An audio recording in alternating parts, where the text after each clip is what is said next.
Welcome. Welcome back, everybody. We are reading another one today. This one is called The Sound That Wasn't the Wind. Wait, actually, is that the chapter? Hang on, what's the title? The Thing That Walks the Frost. The Thing That by Walks your the local Frost. Weirdo 1011. We read one of his before. I don't know what one it was. I think it was The House on Carver Street. The House on Carver Street. Oh, was that the one with the TV guy, TV creature? Yeah. The two like take their voices or whatever. Okay. It's pretty cool. I'm not sure how long this one is. We and Ben were looking through it, and the way it's like it's written for narration, so it's spaced out a lot. So we're not really sure how long it is. I don't think it's gonna be that long. But we're just gonna dive right in. I'm gonna let Ben just go for it.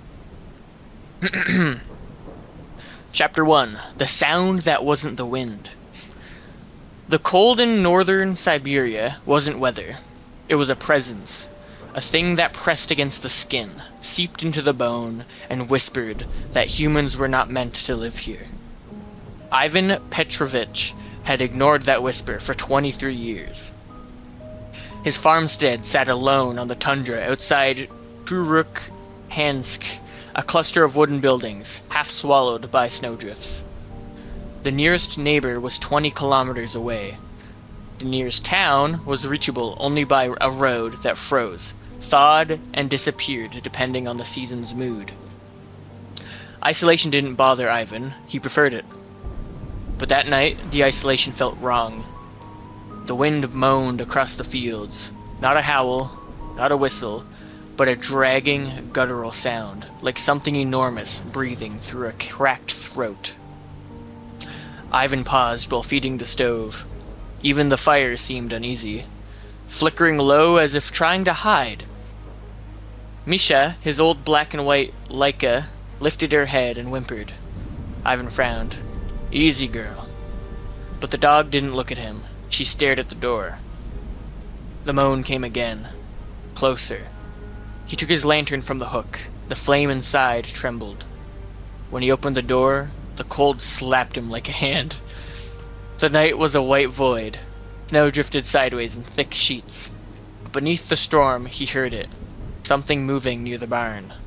Not the wind, not any animals he knew. The walk to the barn was short in daylight. But the storm, it felt endless. Ivan's boots sank deep into the powder. The lantern cast a small, shivering circle of light. Halfway there, he saw them. Tracks. Long, narrow, and deep.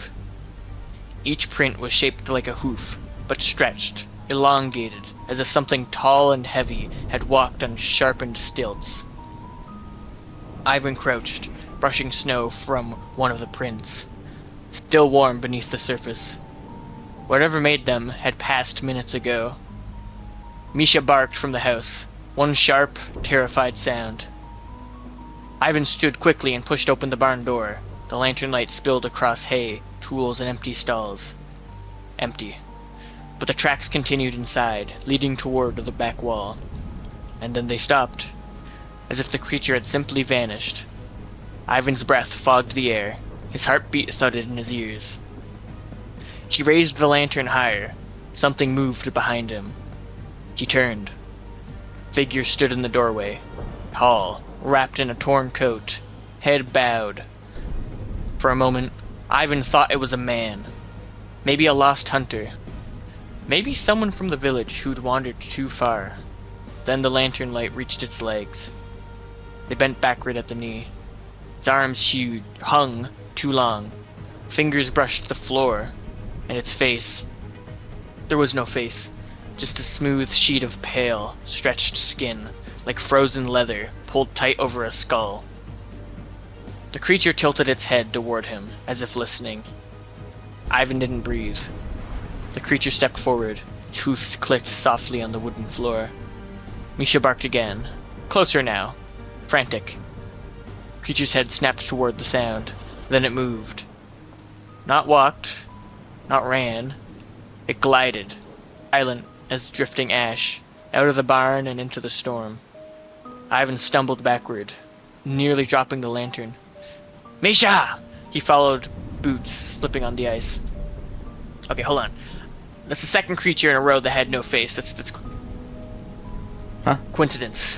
What's The last creature had no face either. It was like they described it pretty similarly. I just think that was funny. what, Kingpin?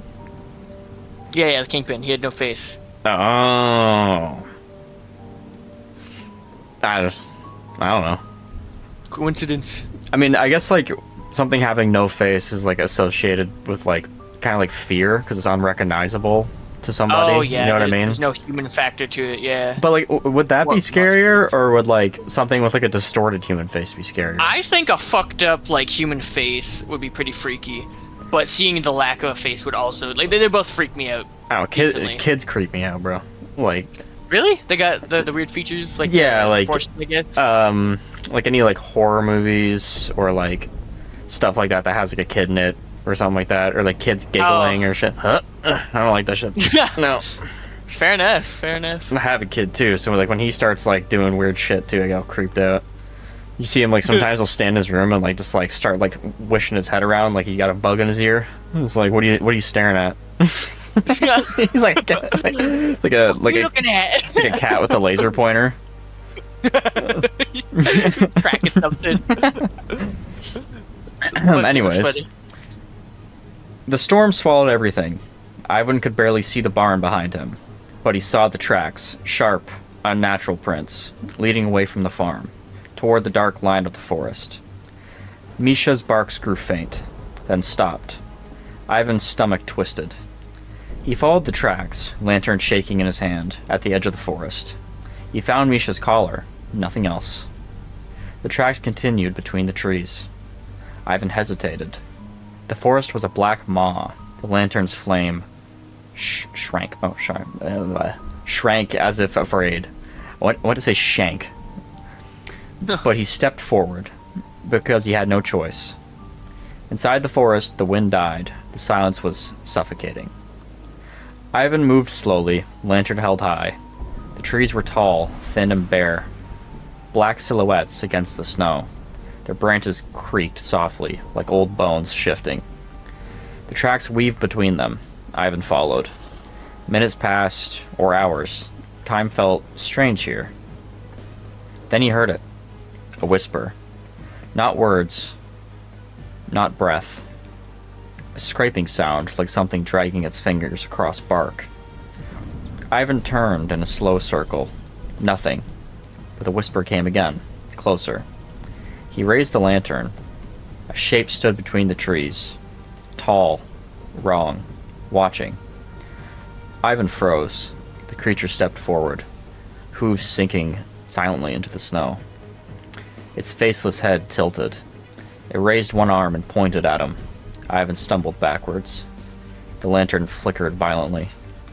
The creature glided closer. Ivan turned and ran. Branches whipped his face. Snow blinded him. His lungs burned behind him. He heard nothing. No footsteps. No breathing. No movement. But he felt it. A pressure in the air. A presence sliding between the trees. The lantern sputtered. Ivan tripped, falling hard into the snow. The lantern flew from his hand, landing several meters away. Its flame went out. Darkness swallowed him. Ivan scrambled blindingly. Scrambled blindingly? Like, Scrambled blindly. Blindly. Hands clawing at the snow. Then he heard it. Right behind him. A soft, wet exhale. Don't laugh at that, bro. Come on now. He turned.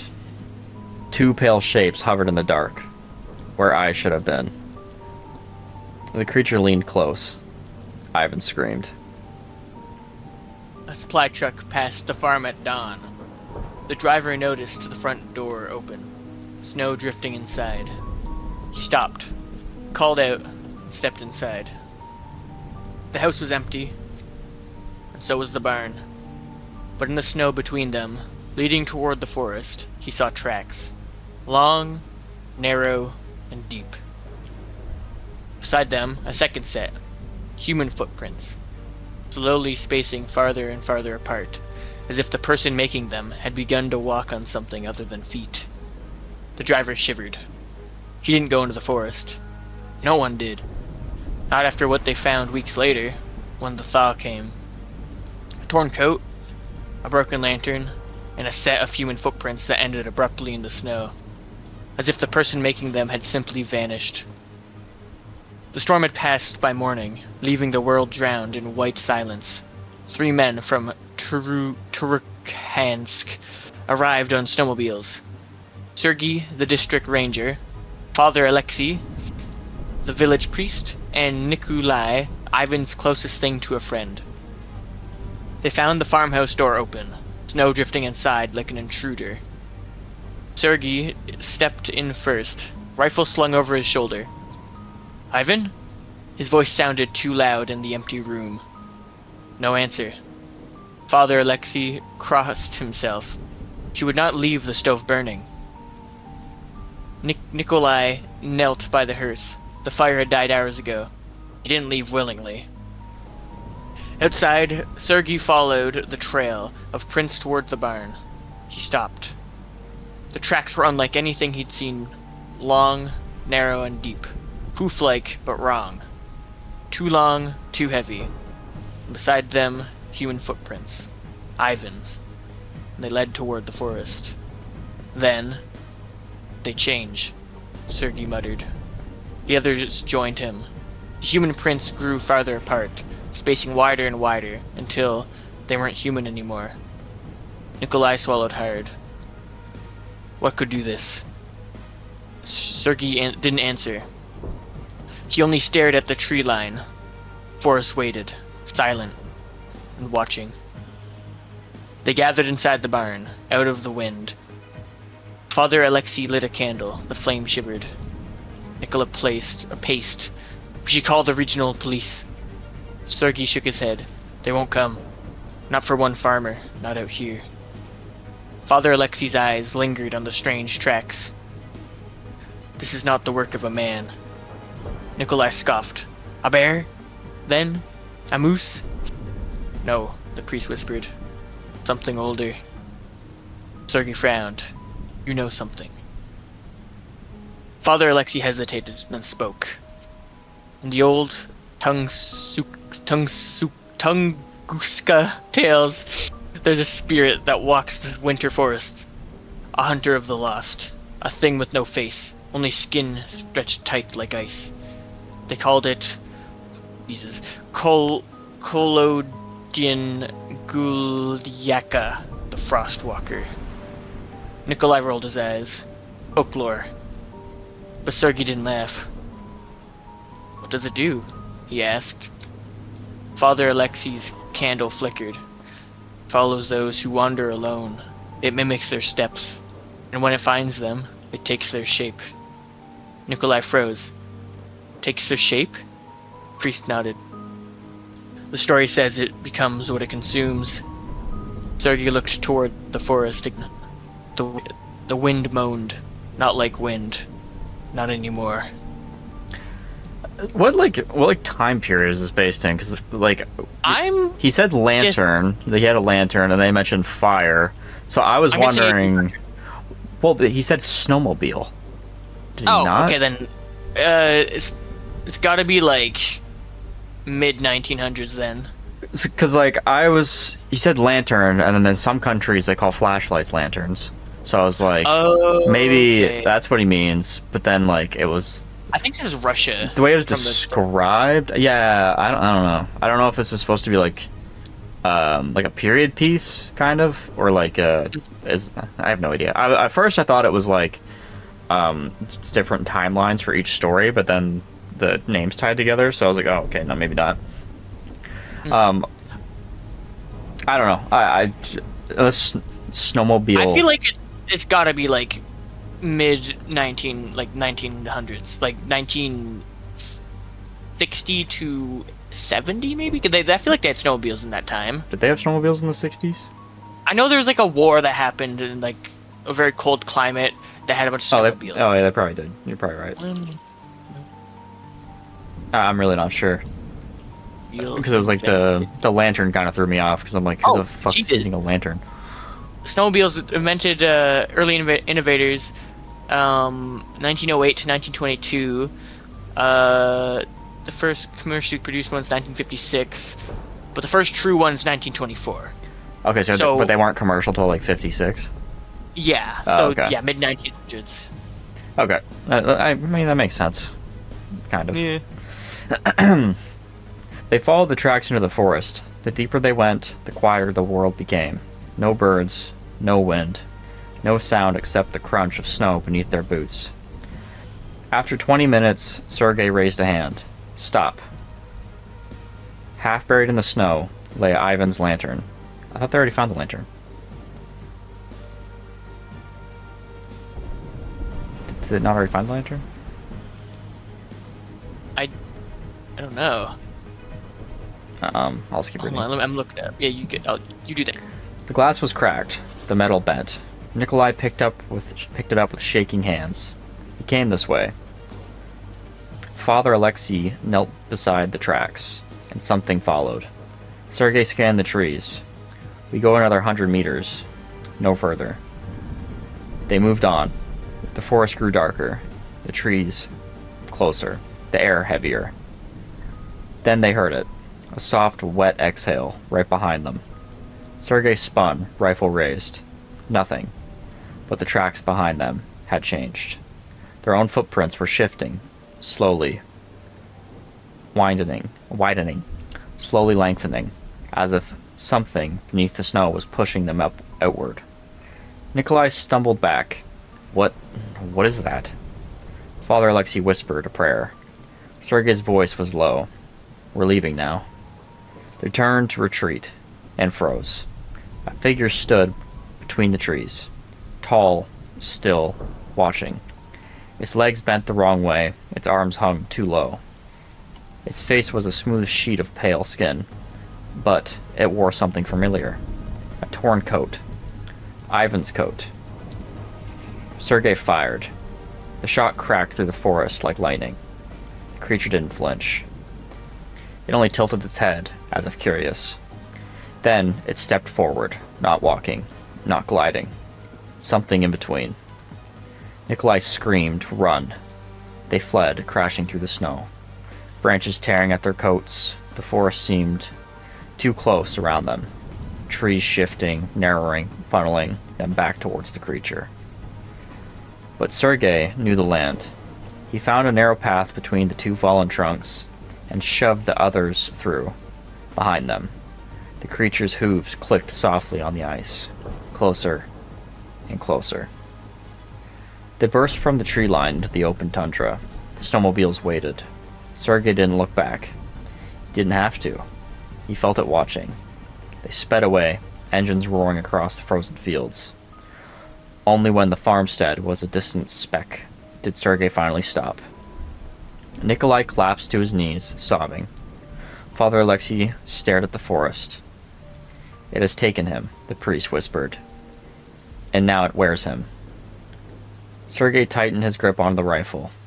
No, he said. It's not done. Oh god. Back in Turuhansky? Turuhansk. Turuhansky? Hansk? I don't know. Sergei gathered the village elders. He told them everything. Most didn't believe him. Some refused to listen. But the oldest woman in the village... Oh god. Babushka Yilva nodded slowly. I have heard of this thing, she said. My grandmother spoke of it. A spirit that hunts the lonely. It takes their form, their voices, their memories. Nikolai shuddered. Why? To walk among us, she whispered. To learn us. To become us. Sergei felt the room grow colder. Father Alexei crossed himself. What do we do? Babushka Yelva looked toward the window, toward the endless white beyond. You pray, she said. And you watch. Watch for what? Sergei asked. She met his eyes. For Ivan. To say real quick, I think babushka means grandmother in Russian. I think it does too. I'm pretty sure I've heard that before. Did you check to see if they mentioned the lantern before? I looked up. I didn't really see it. I think the lantern you thought they were mentioning was when Ivan had it. Okay. They didn't find it Never till mind. then. I'm just tripping. Kurukhansk was not a large village, just a scatter of wooden houses, a single store, a church, and a radio tower that only worked when the wind wasn't too strong. People here knew each other. They knew each other's dogs, each other's footsteps, and each other's habits. So when the sun dipped behind the tree line and the cold settled in like a weight, the villagers noticed something strange. The dogs would not go outside. Every one of them, 23 in total, pressed themselves against doors, whining, refusing to step into the snow. Father Alexei stood outside the church, watching the tree line. He felt it before he saw it. A pressure in the air, a wrongness, as if the forest were holding its breath. He whispered, "Lord, have mercy," because he knew it was coming. Sergei was the first to hear the footsteps. He sat in his small cabin near the edge of the village, cleaning his rifle by lantern light. The wind had died completely, rare for this region. The silence was thick. Then, crunch, crunch, crunch. Slow, deliberate steps on the frozen road. Sergei froze. No one walked at night, not in this cold, not after what they'd seen. He blew out the lantern and moved to the window. A figure approached through the snow. Tall, broad-shouldered, wearing a torn coat. Ivan's coat. Sergei's breath caught in his throat. The figure stopped under the street lamp. The light revealed a face. Ivan's face. But wrong. Skin was too smooth. The eyes too still. The mouth slightly parted as if unsure how to hold a human expression. Sergei whispered, "No. No, no." The thing lifted one hand and waved. A slow, unnatural wave. Then it spoke. "I am cold." The voice was Ivan's, but hollow, empty, as if spoken by someone who had heard the words once and was trying to remember how they worked. Sergei backed away from the window. The creature turned its head toward the movement, and it smiled.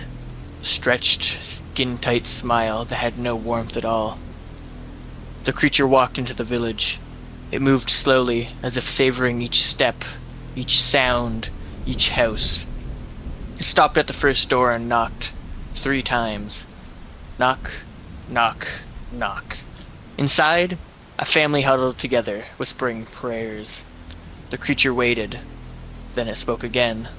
"Let me in." The voice cracked like ice. No one answered. The creature tilted its head, listening, and then it moved to the next house. Knock, knock, knock. "Let me in." Sergei watched from the shadows, rifle trembling in his hands. Father Alexei joined him, face pale. "It is testing us," the priest whispered, "learning us." Sergei swallowed. "We need to stop it. We cannot kill what is not alive. Then what do we do?" Father Alexei looked at the creature as it moved from house to house, knocking, calling, and mimicking. "We endure," he said, "until it chooses. Chooses what? Who to become next." So it's kind of like a mimic, in a way. Yeah, it's pretty sick. It's pretty cool. At the far end of the village lived old This guy's killing me, dude. Old McCallie. Half-blind. McHale? Thing. Shut up, bro. You don't even know. Half-blind, half-deaf, and stubborn. As the Serbian winter. Serbian winter. He had not heard the warnings. He had not heard the knocking. But he heard the voice. Ivan. A pause. "Is that you, boy?" Sergei and Father Alexei turned at the same time. "No," Sergei whispered. "No. No." Old Macaulay opened his door. The creature stepped inside. The door closed. The village held its breath. For a long moment, there was a silence. Then a scream, cut short. The lanterns in every house flickered. The dogs howled, and the creatures stepped back out into the snow. But now, it moved differently. Straighter, smoother, more human. And its face. Its face had changed. It was no longer Ivan's. It was McAlley's. Perfectly copied. Except for the eyes. The eyes were still wrong. The creature walked back towards the forest, wearing McAlley's shape, like a new coat. At the edge of the trees it turned. It looked at Sergei, at Father Alexei, at the entire village, watching from behind curtains and shutters. Then it spoke in McAlley's voice. "I will come back." It smiled, and I will not be alone. Oh, damn. The forest swallowed it whole. The wind returned. The dogs stopped howling. But no one in Tukahansky slept that night, because they all knew. The creature had learned their voices, their faces, their doors, and it would return. This guy's killing me, dude. Turkahansky woke to silence so complete it felt like a held breath. No birds, no wind, no distant cracking of ice, just stillness. Sergei hadn't slept. He sat by the window with his rifle across his lap, watching the road where the creature, wearing McAlley's face, had vanished into the forest. Father Alexei arrived at dawn, knocking softly. "You should rest," the priest said. Sergei shook his head. "It's not gone." Alexei's eyes were red. "I know." They stood together in the cold morning light, staring at the tree line. The forest stared back. It happened just after noon. A figure walked out of the forest. Slow, steady, human-shaped. Sergei raised his rifle, but as the figure approached, he lowered it. It was Ivan, or it looked like Ivan. The villagers gathered, whispering. Ivan's wife, Anya, pushed through the crowd, tears streaming.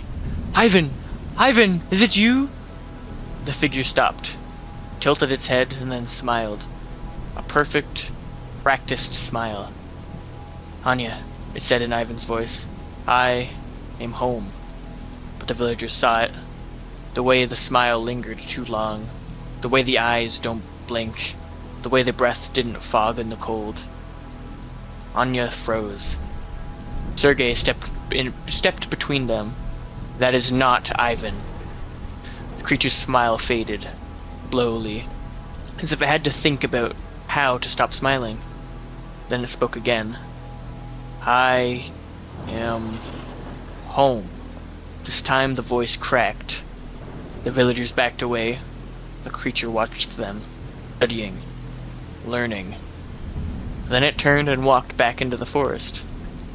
Not hurried, not afraid, just observing. That night another figure appeared. This time it was old Mikhail, or the thing wearing him. It walked through the village, stopping at windows, peering inside.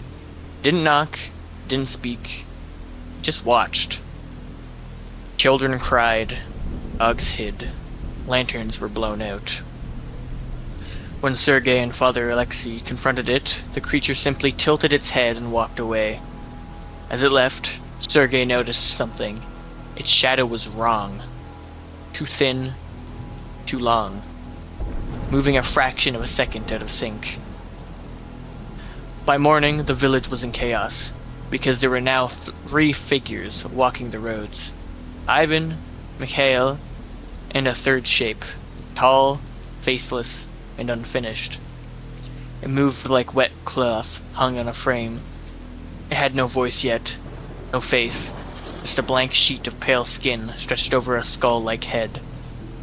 It wandered from house to house, touching doors, touching windows, touching walls. learning the shapes of the village, learning the shapes of the people. Sergei whispered, "Making more of itself." Father Alexei nodded. "It is becoming us." The villagers gathered in the church. The doors were barred. Candles flickered. Fear thickened in the air. Sergei stood at the front. "We cannot stay here," he said. "It is copying us, one by one." Nikolai shook his head. "Where do we go? The nearest town is days away." Father Alexei raised a trembling hand. "You must understand what it wants." Sergei stared at him. "It wants us." "No," the priest said. "It wants to be us." A silence fell. Then Babushka Yelena spoke from the back. Her voice was thin but steady. "In the old stories," she said, "the Frostwalker does not kill for hunger. It kills for memory, for shape, for belonging." Sergei frowned. "Belonging?" "It is alone," she whispered. "It wants a village, a family, a people." Nikolai's voice cracked. "So it will replace us?"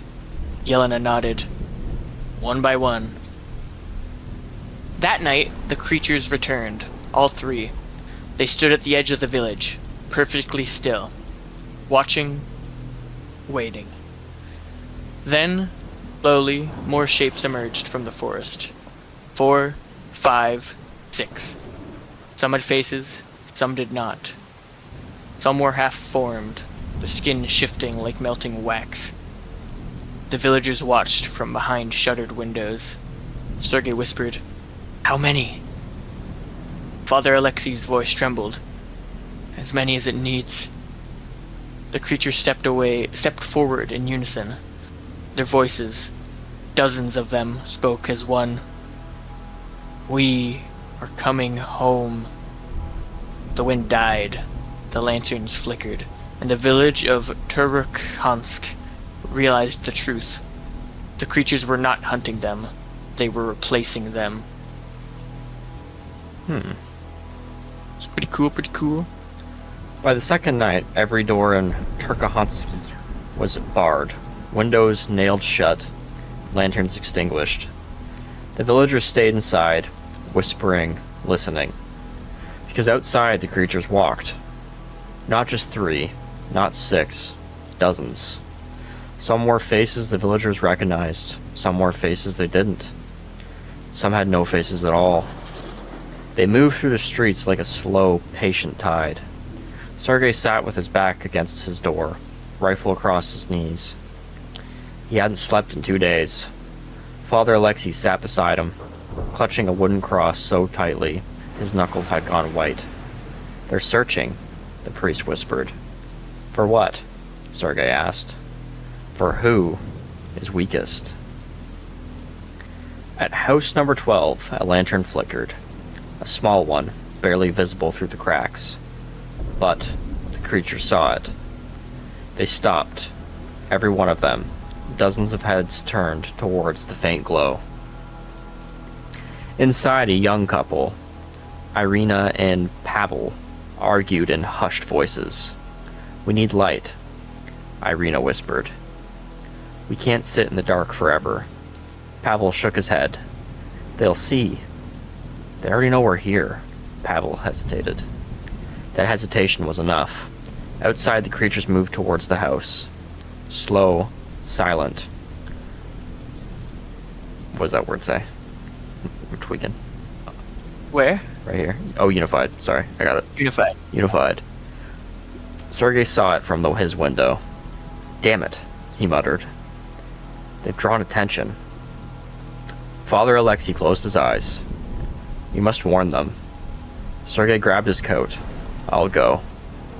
The priest grabbed his arm. "If you go out there, you won't come back." Sergei looked at the house, at the creatures gathering around it, at the faint lantern glow inside. "I can't just watch." For as Sergei could open his door, someone knocked. 3 slow, deliberate knocks. Knock, knock, knock. Sergei froze. Father Alexei whispered, "Don't answer." Voice came through the wood. "Sergei, it's me." Sergei's blood ran cold. It was Nikolai's voice. But Nikolai was inside the church with the others. Sergei didn't move. The voice spoke again. "Sergei, open the door, please. They're coming." Father Alexei shook his head violently. Sergei stepped back from the door. The voice changed, shifted, deepened. "Sergei." Now it sounded like Ivan. Then Nikolai, then a child, then something else entirely. Something wet, something hollow. The knocking stopped. Silence. Then a scraping sound, like nails dragging across the wood. Slow, deliberate. The creature was feeling the shape of the door, learning it. At House 12, Irina and Pavel finally realized their mistake. The lantern flickered again. Outside, dozens of pale faces pressed against the windows. Some smiling, some blank, some shifting like melting wax. Pavel grabbed a kitchen knife. Irina grabbed his arm. "Don't open the door." "I'm not." He wasn't. The creatures were. The door handle twisted slowly, as if testing how a human hand worked. Irina screamed. Pavel shoved a dresser against the door. The creature pushed back, not violently, just persistently. I love how I just made it sound like the boyfriend was annoyed. I did kind of hear that. It's funny. I'm not. I'm not. Boom. Oh shit. Sergei couldn't watch anymore. He threw open his window, aimed his rifle, and fired into the air. The shot cracked across the village like thunder. Every creature stopped. Every head turned toward Sergei's house. Dozens of faces, dozens of eyes, dozens of imitations of humanity. Sergei felt his heart seize. Father Alexei whispered, "You've drawn them to us." Sergei swallowed. Good. He fired again, this time into the snow at their feet. The creatures didn't flinch. They simply watched. Then, slowly, they all turned back toward House 12. The door creaked. The wood splintered. Irina screamed again. Sergei raised his rifle, but Father Alexei grabbed it. "Can't save them." Sergei's voice cracked. "I have to try." "You can't," the priest whispered, "because they're already inside." Sergei froze. Inside the house, the screaming had stopped completely. The lantern went out. The creatures stepped back from the door, and two new figures walked out. Irina and Pavel. Perfect copies, except for the eyes. Always the eyes. The creatures dispersed, returning to their slow patrol of the village. Sergei stared at the two new copies. Father Alexei whispered, "It doesn't just replace the dead." Sergei turned to him. "What do you mean?" "It replaces the living." Sergei felt the world tilt. "You're saying..." "Yes," the priest said. "Irina and Pavel may still be alive." "In the forest?" "In the dark," the priest whispered. "In the cold. In the creature's nest." Sergei gripped his rifle. "Then we're going to get them." Father Alexei shook his head. "If you go into that forest, I'm not asking permission." The priest closed his eyes. "Then God help you." Sergei looked at the tree line, at the shifting shapes, at the dozens of faces watching the village, and he whispered, "I'm coming for you." Sergei left before dawn. He didn't tell the village council. He didn't tell the elders. He didn't even tell Father Alexei. He simply strapped on his rifle, packed a lantern, and stepped into the cold. The forest loomed ahead, black, silent, and waiting. Behind him, the village was a cluster of dim lights and shuttered windows. Ahead, the trees stood like a wall of ribs around a sleeping beast. Sergei whispered to himself, "Irina, Pavel, hold on." And then he crossed the threshold. The moment he entered the forest, the world changed. The wind stopped, the cold deepened, the air thickened, as if he had stepped underwater. Snow muffled every sound except his own breathing. Trees were tall and thin, their trunks pale and smooth like bone. Their branches creaked softly, as if whispering to each other. Sergei kept his rifle ready. He followed the tracks, those long, narrow, hoof-like prints that sank deep into the snow. But after a few minutes, he noticed something. There were more tracks now, many more.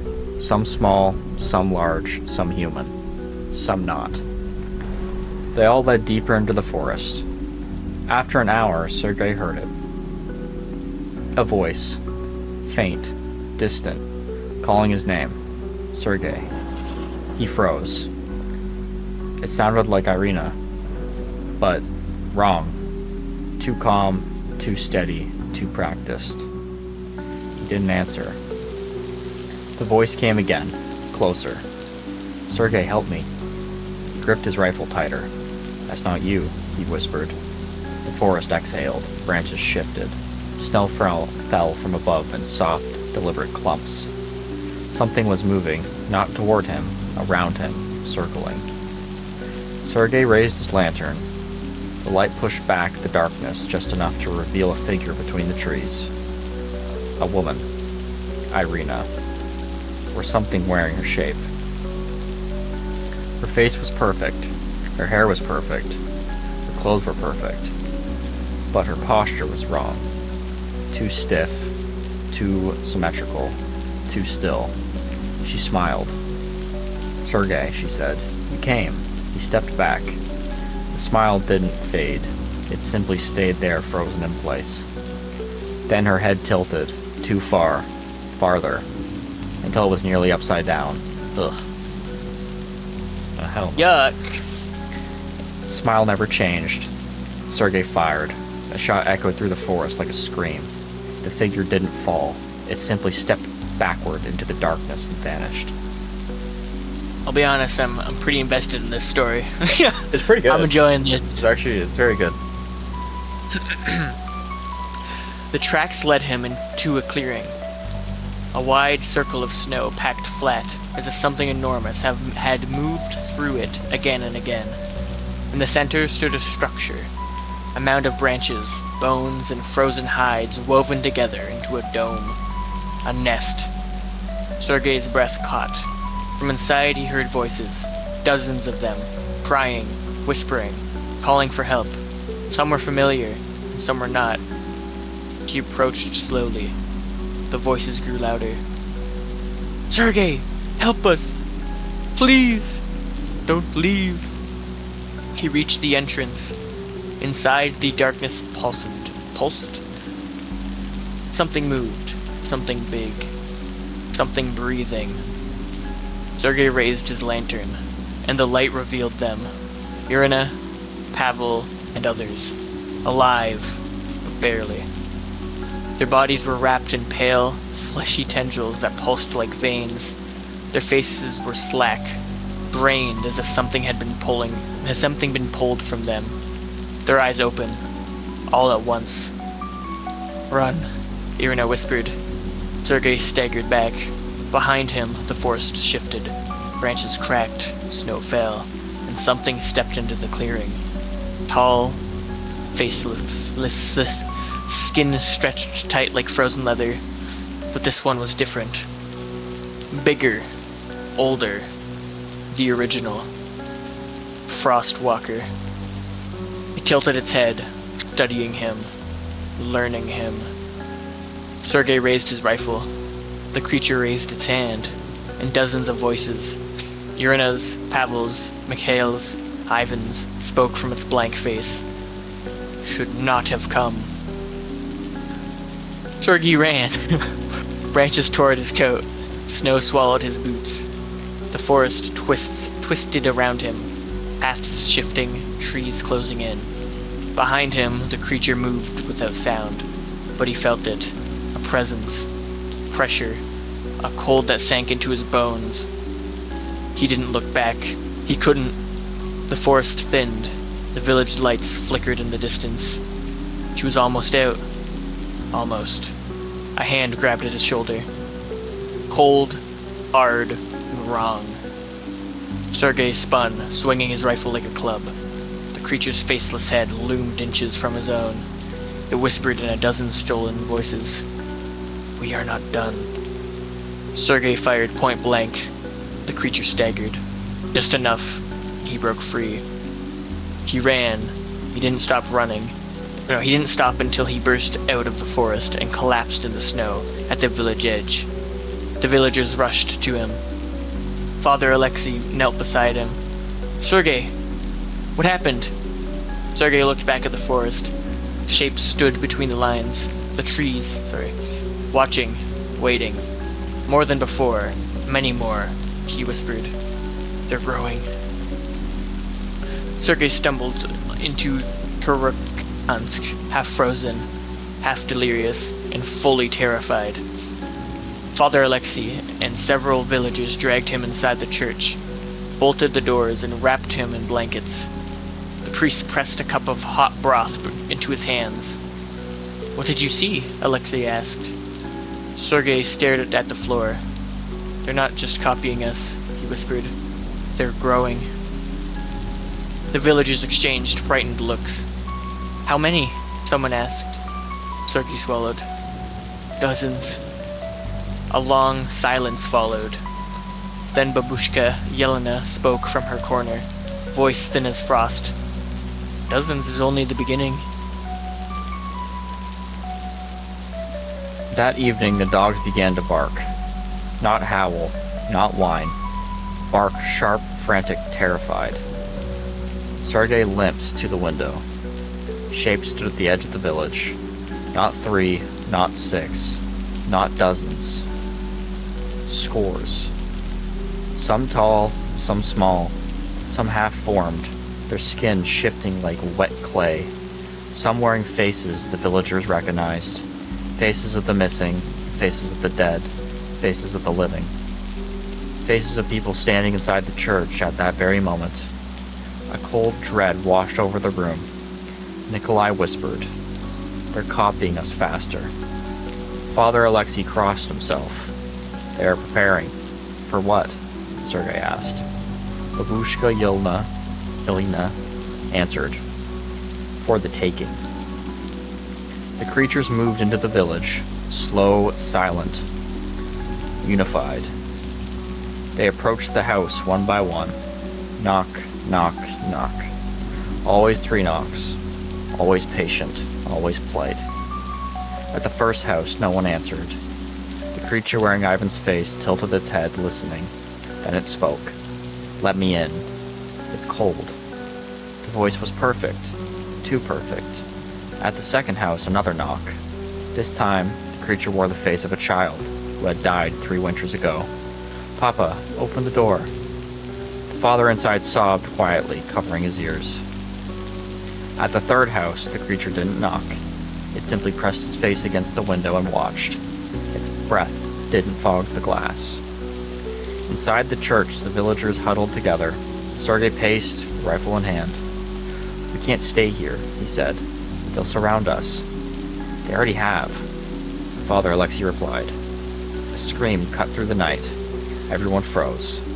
It came from the far end of the village. House number 9. Sergei ran to the window. A woman stumbled into the street. Marina. The seamstress. What the hell's that? Seamstress. I think she, makes clothes. She was alive. Barefoot. Shaking. Covered in frost. She screamed again. "They took him. They took my husband." Sergei threw open the church door. "Give him back!" "Give him back, please." My bad. Marina, get inside. She ran toward him. Behind her, a figure stepped out of the shadows. Her husband. Or something wearing him. Its movements were smooth. Too smooth. Its eyes were wrong. Too still. It reached out a hand. "Marina," it said. "Come back." Marina screamed and ran faster. The creatures followed. Not running. Not gliding. Something in between. Sergei raised his rifle. "Get down!" Marina dove into the snow. Sergei fired. The creature staggered just enough. He grabbed Marina and dragged her inside the church. The villagers slammed the doors shut. Outside, dozens of creatures turned towards the sound, and it began to walk toward the church. The creatures surrounded the church. They didn't attack. They didn't break windows. They didn't force the doors. They simply stood there, watching, waiting. Some wore faces of villagers inside the church. Some wore faces of villagers long dead. Some had no faces at all. One of them, wearing Father Alexei's face, stepped forward, spoke in the priest's voice. "Let us in." The real Father Alexei trembled. "You're learning faster," he whispered. Sergei stared at the faceless ones. "What are those?" he asked. Babushka Yelena answered. "Newborns." Sergei felt his stomach twist. "How many can they make?" As many as there are voices to steal," she said. Outside, the creatures began to knock. All at once, Jesus. Knock, knock, knock. The sound echoed through the church like thunder. Marina sobbed. "They won't stop," she whispered. Sergei gripped his rifle. "No," he said, "they won't." The knocking grew louder, more urgent. More voices joined in. Dozens, then hundreds, all speaking in unison. "We are cold, let us in. We are cold, let us in." The doors shook. The windows rattled. The lanterns flickered. Father Alexei whispered a prayer. Babushka Yelena closed her eyes.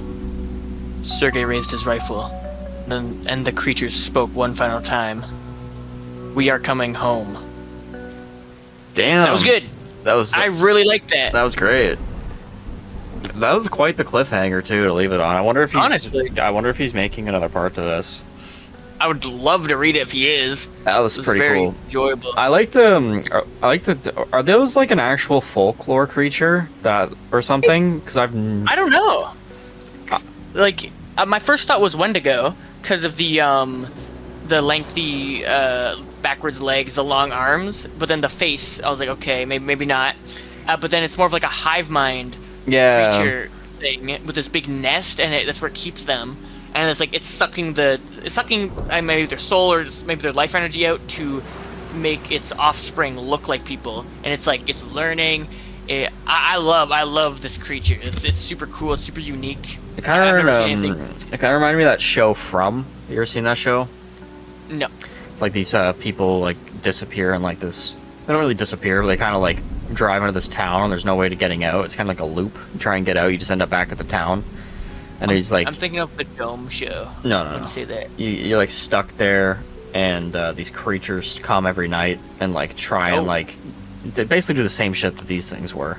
So I wonder, I wonder if he was inspired by that, or if this is actually like some sort of folk tale thing that it exists already, or if he made it up. I'm not sure. It's still either way, it's cool.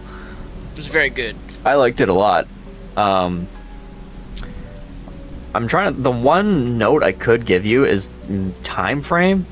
Like I could not tell when this was based, to be honest. It's not. I gotta say 1900s. I was thinking 19, but like I'm not sure. Like with like the middle of nowhere. It's the middle of nowhere. They have snowmobiles, but they're using lanterns. Yeah. It feels kind of weird. So unless there's something I'm missing, maybe you can inform us after hearing this or whatever. Let us know. Or just leave a comment about it for people who are wondering or whatever, so people can kind of know what's going on with that. If you have a part 2, feel free to send it. Even if you don't, like he left it on a pretty good cliffhanger, so you honestly don't really need one. There's room to make one, honestly. Well, he doesn't have to. He could, but he could also like go somewhere else with it. Like it'd be like a continuation, like years later, like people like trying to resettle in this like village, right? Or like resettle in this area, and there's like this weird village. They come across this village, Yeah, there's lots of cool shit you could do with something like this. One thing I noticed is all the descriptions, all the things the creature, like describing the creature and all the things the creatures did, it was in pairs of groups of 3. So then slowly more shapes emerged from the forest, 4, 5, and 6. And then it goes, some had faces, some did not. Some were half formed. Yeah. Skin shifting like melted wax. All of these like sentences are in like groups of 3. I really liked how he kept that with just the monsters or whatever, the creature, always described and always talked about in sets of 3. This story was really strong. It was a lot better than your TV one you did. Your TV one you did was good, but like this one is way stronger. This blows out of the water. Yeah, this is way stronger. So good job. I don't know if you did this after the TV one. I think you might have. I'm guessing. But it's really good. And if you have anything else that's a continuation of this or anything like that, feel free to let us know. Only notes I really have is the time frame thing. Like it's just unclear. Yeah. But there could be just things I'm missing or I'm not aware of. Also, are they indigenous? Am I guessing? Well, they're in Siberia.